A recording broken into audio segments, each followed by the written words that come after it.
নিউজিল্যান্ডের বিপক্ষে টি-20 সিরিজে ওয়াইল্ড কার্ড হিসেবে সাব্বির রহমান একটা সুযোগ কি পাবেন? একইভাবে হাবিবুল বাশার সুমনের নেতৃত্বাধীন 4 সদস্যের নতুন নির্বাচক কমিটি ভবিষ্যৎ চিন্তা করে অন্তত দুজন নতুন ক্রিকেটার সুযোগ দেওয়া চ্যালেঞ্জটা নেবেন। বাংলাদেশ ক্রিকেট পিছিয়ে দেওয়ার অন্যতম প্রধান কারণ এই চ্যালেঞ্জগুলো নিতে না পারে। হোম সিরিজেও দিনের পর দিন টপ প্লেয়ারদের এড়িয়ে যাওয়া, সুযোগ থাকা সত্ত্বেও নতুনদের নিয়ে এক্সপেরিমেন্ট করার সাহস না দেখানো, কেননা সমালোচনা হবে। আশা করি হাবিবুল বাশার সুমনের নেতৃত্বাধীন কমিটি সেই সমালোচনাকে ঢেকে রেখে নিজেরা যেটা ভালো মনে করবেন সেটা করবেন, জনপ্রিয় সিদ্ধান্ত নিতে যাবেন। সাব্বির রহমান, আলিস আল ইসলাম কিংবা ধরেন আব্দুল গাফফার সাকলাই, এদের নিয়ে একটা আলোচনা আছে, আগেও ছিল। ফার্স্ট আমি যদি সাব্বির রহমানকে দিয়ে শুরু করি, আপনি সাব্বির রহমানের শেষ 10টা ম্যাচ যদি আপনি দেখেন, আইডিয়ালি দুটো ইনিংস আপনি পাবেন যেটা নিয়ে আলোচনা করা যেতে পারে। এটা ছিল ওয়ান ডে, ওটা বোধহয় নর্থ জোনের হয়ে সেন্ট্রাল জোনের এগেইনস্টে কত আপনার 52 বা 53 বলে 70+ একটা ইনিংস খেলেছিলেন, 5টা ছক্কা মেরেছিলেন।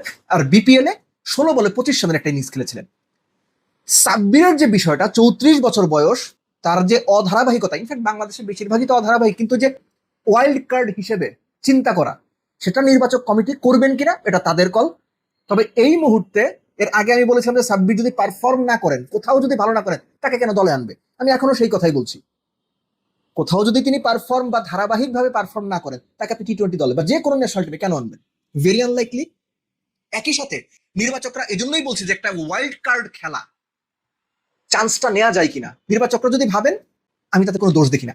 যে জায়গাটা ইম্পর্টেন্ট আমার কাছে মনে হয়, পার্টিকুলার দুজন ক্রিকেটার, আব্দুল গাফফার সাকলাইন এবং আলিস আল ইসলাম, দুইজনেই স্পেশালিস্ট টি-20 প্লেয়ার, একদম স্পেশালিস্ট টি-20 প্লেয়ার।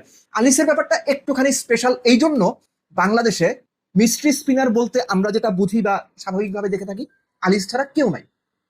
সো এই কারণে আলিসের যে রিসেন্ট পারফরমেন্স, নতুন বলে বল করা, পাওয়ার পেতে বল করা, মিডল ওভারে বল করা, উইকেট তোলা, রান আটকে রাখা, এই যুগের ক্রিকেটেও 6-এর সামান্য উপরে টি-20 ইকোনমি, ভালো উইকেটেও, এটা আলিসকে স্পেশাল করেছে।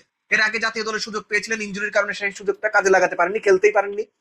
নির্বাচকরা এই চ্যালেঞ্জটা নেবেন কিনা যে রিশাদের পাশাপাশি যদি দলে একজন মিস্ট্রি স্পিনার থাকে, সেটা বাংলাদেশ দলকে একটা ভালো ব্যালেন্স দিতে পারে। স্পেসিফিক্যালি নিউজিল্যান্ডের এই দলটা যখন বাংলাদেশে আসবে, নিউজিল্যান্ডের এই দলটাও বলছি, মানে পরিচিত অনেক নাম হয়তো নেই, কিন্তু still it's a very strong side. So Bangladesh cricket board টি-20 বিবেচনায় ওই চ্যালেঞ্জটা নেবে কিনা, আলিসকে অ্যাকোমোডেট করবে কিনা। আব্দুল গাফফার সাকলাইন, শুধু সংখ্যা দিয়ে এই আলিস বা সাকলাইনদের ইম্প্যাক্টটা বোঝানো যাবে না। আপনি সাকলাইনের রান যদি দেখেন, সবশেষ 10 ম্যাচে 15, 16, 17, 18, 32 এরকম ইম্প্যাক্ট ইনিংস খেলেছেন।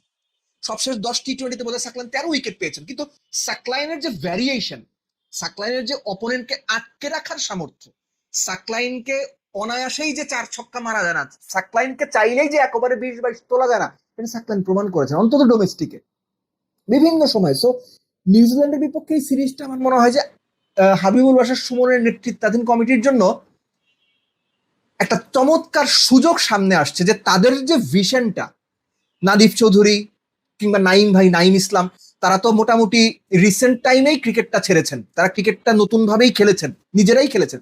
সো তারাও সম্মিলিতভাবে ওই ভিশনটা আমাদের দেখাবেন কিনা যে না, আমরা সাহসী হতে জানি, আমরা প্রয়োজনে জনপ্রিয় সিদ্ধান্তের বাইরে গিয়ে অজনপ্রিয় সিদ্ধান্ত নিতে পারি।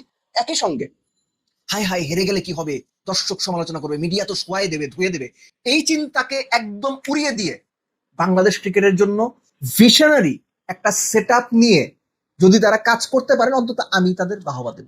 বাংলাদেশ নিউজিল্যান্ডের সঙ্গে সিরিজ হারতে পারে, কোনো অসুবিধা নাই, কিন্তু নির্বাচকরা কোন ভিউ থেকে দলটা গঠন করছেন, এটা আমার কাছে ইম্পর্টেন্ট। এবং একই সঙ্গে যারা দলে থাকছেন, স্পেসিফিক্যালি নতুনদের যদি সুযোগ দেওয়া হয়, তারা কতটুকু সুযোগ পান, কতটুকু সুযোগের সদ্ব্যবহার করেন, that is also equally important. Expect করবো যে নিউজিল্যান্ডের বিপক্ষে হাবিবুল বাশার সুমনের নির্বাচক কমিটি কিছু সাহসী এবং চমৎকার সিদ্ধান্ত নেবে, যেটা ভবিষ্যতের জন্য বাংলাদেশ টিমের প্ল্যান, ভাবনা, সেটার একটা রিফ্লেকশন থাকে।